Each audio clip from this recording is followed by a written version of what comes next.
Hello दोस्तों, नमस्कार। एक बार पुनः स्वागत है आपका मेरे YouTube चैनल में।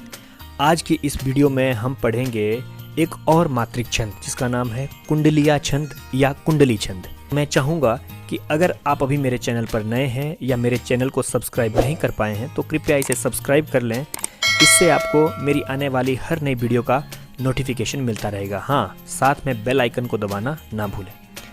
देखिए दोस्तों, कुंडलिया जो छंद है या कुंडली छंद है, इसे कैसे आप एक ट्रिक से याद रख सकते हैं। अब बिल्कुल सरल तरीका है, ध्यान से सुने। जब एक लड़का लड़की की कुंडली आपस में नहीं मिलती है, जो आपस में बहुत प्रेम करते हैं, और जब उनकी कुंडली नहीं मिलती है तो तब वो जोर जोर से रोते हैं क्योंकि विवाह नहीं हो पाता है। अब दोनों रोए, है ना, लड़का और लड़की दोनों रोए। अब यही तो याद रखना है आपको, दोनों रोए, एक नहीं रोया, दोनों रोए। तो कुंडली जब नहीं मिली तो कुंडली जो छंद है वो दो छंद के मिश्रण से बना है, दोहा और रोला। दो का मतलब है दोनों, रोला का मतलब जो आप रो शब्द है, इसका पहला वाला जो वर्ण है रो, वहां से आप याद रखें रोए, मतलब दोनों रोए, है ना, ही करके रोए, जोर जोर से रोए। आप अब जिंदगी भर इस छंद को कभी भूल नहीं पाएंगे कि जब कुंडली छंद है वो दो छंद के मिश्रण से बना है। देखिए दोस्तों, ये प्रश्न परीक्षा में अनेकों बार पूछा गया है, तो अब आप हमेशा इसको याद रखेंगे, मुझे पूरा विश्वास है। अब देखिए दोस्तों, जो कुंडलिया छंद है, ये कुंडलिया क्या है, कुंडली, है ना। आपने सुना होगा कि सांप जो है कुंडली मारकर बैठ गया, तो वैसे ही समझिए इस छंद को, जहाँ से शुरू होगा वहीं पर खत्म होगा। सांप जहाँ से कुंडली बनाना शुरू करता है, जहाँ उसकी पूंछ होती है, वहीं पर आकर वो अपना जो सिर और जो फन निकाल कर बैठ जाता है। ये है कुंडली। अब मैंने आपको बताया कि इससे पहले हम मात्रिक छंद ही पढ़ रहे हैं अभी तक। मात्रिक छंद में हमने सम मात्रिक छंद पढ़े, अर्ध सम मात्रिक छंद पढ़े, और आज पहला ही छंद है हमारा विषम मात्रिक छंद, और ये आपका कुंडली छंद है। और जैसे कि आपको दिख रहा है कि ये विषम मात्रिक संयुक्त छंद है। संयुक्त छंद मतलब दो छंदों के मिश्रण से बना है। इसमें 6 चरण होते हैं। अभी हम देखेंगे उदाहरण में कैसे 6 चरण होते हैं। इसमें एक दोहा और एक रोला होता है। देखिए दोस्तों, इससे पहले मैंने आपको बताया, स्क्रीन पे भी दिख रहा है आपको, दोहा प्लस रोला लिखा है मैंने। तो जो दोहा है और रोला है, इसको अगर जोड़ेंगे तो ये आपका पूरा जो है कुंडली छंद बन जाएगा। अब देखिए क्या बोलता है, दोहे का चौथा चरण, है ना, रोला के प्रथम चरण में दोहराया जाता है। ठीक है, इसको आप अभी समझेंगे जब मैं उदाहरण दूंगा। तथा दोहे का प्रथम शब्द ही रोला के अंत में आता है, मतलब जिस शब्द से कुंडली छंद शुरू हुआ उसी शब्द पर आकर कुंडली छंद जो है खत्म हो जाता है। इस प्रकार का प्रारंभ जिस शब्द से होता है उसी से इसका अंत होता है। तो आइए जानते हैं कुंडली छंद को एक उदाहरण से। सावन बरसा जोर से प्रमुदित हुआ किसान, लगा रोपने खेत में आशाओं के धान। देखिए दोस्तों, ये दोहा है। अभी ये पूरा कुंडली छंद नहीं हुआ हमारा। ठीक है, अब आगे देखें। आशाओं के धान मधुर स्वर कोयल बोले, लिए प्रेम संदेश मेघ सावन के डोले, ठकुरेला कवि राय लगा सबको मन भावन, मन में भरे उमंग झूमता गाता सावन। देखिए दोस्तों, कुंडली छंद को लिखने में गिरिधर नामक कवि बहुत प्रसिद्ध थे। गिरिधर की कुंडलियां बहुत प्रसिद्ध है, जगत प्रसिद्ध है गिरिधर की कुंडलियां।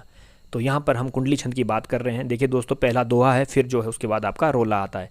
अब देखिए परिभाषा में मैंने एक बात आपको कही थी, दोहे का चौथा चरण। यह है दोहे का चौथा चरण, आशाओं के धान, है ना, ये पहला चरण है। फिर ये प्रमुदित हुआ किसान, ये दूसरा चरण है। तीसरा चरण लगा रोपने खेत में आशाओं के धान। इस तरह से ये तीसरा और चौथा चरण होता है। हमने बात की यहाँ पर दोहे का चौथा चरण रोला के प्रथम चरण में दोहराया जाता है। ये आशाओं के धान ये हमने यहाँ पे दोहरा दिया। मतलब जो रोला है, रोले का जो प्रथम चरण है वो दोहे के अंतिम चरण से शुरू हुआ। ठीक है दोस्तों, और इस प्रकार यहाँ लिखा है कि प्रारंभ जिस शब्द से होता है उसी से इसका अंत भी। तो सावन से शुरू हुआ कुंडली छंद और सावन पर जाकर ही खत्म हुआ। अब मात्राओं की अगर बात करें, मात्राएं आपको मैंने बताई थी। दोहा छंद हमने पढ़ा, सोरठा छंद पढ़ा, रोला छंद। इनको यूँ समझिए कि ये सब भाई भाई हैं, क्योंकि दोहा छंद में 24 मात्राएं होती है, रोला में भी 24 होती हैं, सोरठा में भी 24 होती हैं। लेकिन यति जो विराम होगा वो अलग अलग मात्राएं हैं। जैसे दोहे की बात करें तो 13-11 पर, है ना, सोरठा करें तो 11-13 पर। अब रोला की बात करें उसमें भी 11-13 पर, मात्राएं सेम है। तो आपके मन में विचार आएगा, सर आपने बताया सोरठा में भी 11-13 पर यति होती है और रोला में भी, फिर इसमें अंतर क्या है? देखिए दोस्तों, अंतर के जानने के लिए मैंने पिछली वीडियो में अच्छे से आपको एक नहीं बल्कि दो उदाहरण दिए हैं कि रोला छंद और सोरठा छंद में क्या अंतर है। तो आप मेरी पिछली वीडियो अवश्य देखें। हम यहाँ पर मात्राओं की बात करेंगे। ज़रा देखें, सावन में ये आपका सा में आ की मात्रा है, तो ये आपका गुरु हो जाएगा, वो लघु हो जाएगा, न फिर से लघु हो जाएगा, व लघु है, र भी लघु है आपका, सौ में आ की मात्रा है तो ये आपका गुरु हो जाएगा। इसी तरह ज में ओ की मात्रा है तो गुरु, र ये आपका लघु हो जाएगा। सौ में ए की मात्रा है तो ये आपका पुनः गुरु हो जाएगा। उसके बाद प है, ठीक है, उसके बाद ये इसमें एक मात्रा रहेगी, म में छोटे ऊ की है, ये भी लघु, द में छोटी की मात्रा है, ये भी लघु, त भी लघु हो जाएगा, ह में छोटे ऊ की मात्रा है, हुआ, ये भी आपका लघु रहेगा, आ में आ की मात्रा है तो ये आपका गुरु हो जाएगा, क में छोटी की मात्रा है तो लघु, स में आ की मात्रा है गुरु और न आपका लघु। इस तरह यहाँ पर ये दोहा छंद है। आइए ज़रा मात्राएं गिने, 2, 1, 3, 4, 5, 6, 7, 8, 9, 10, 11, 12, 13। बिल्कुल सही दोस्तों, 13 पर यति हमने बताया आपको, दोहा छंद में 13 पर यति होती है और 11 पर भी यति होगी। देखें ज़रा 11 होती है या नहीं। 1, 2, 3, 4, 5, 6, 7, 8, 9, 10 और 11। बिल्कुल सही दोस्तों, दोहा छंद में 13 और 11 पर यति होती है। ये दोहा छंद का मैंने आपको पहली पंक्ति में मात्राएं गिना दी हैं।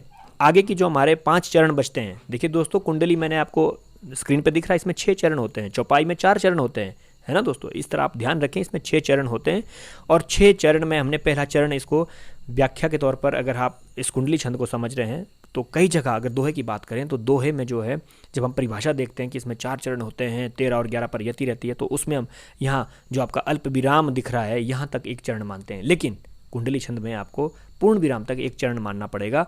और यहाँ एक चरण की हमने बात की, जो 5 चरण आगे बचते हैं, अभ्यास के तौर पर ये आपके लिए कार्य है।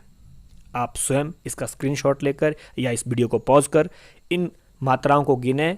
मुझे उम्मीद है कि आप अच्छे से इन मात्राओं को समझेंगे। वीडियो देखने के लिए बहुत बहुत धन्यवाद।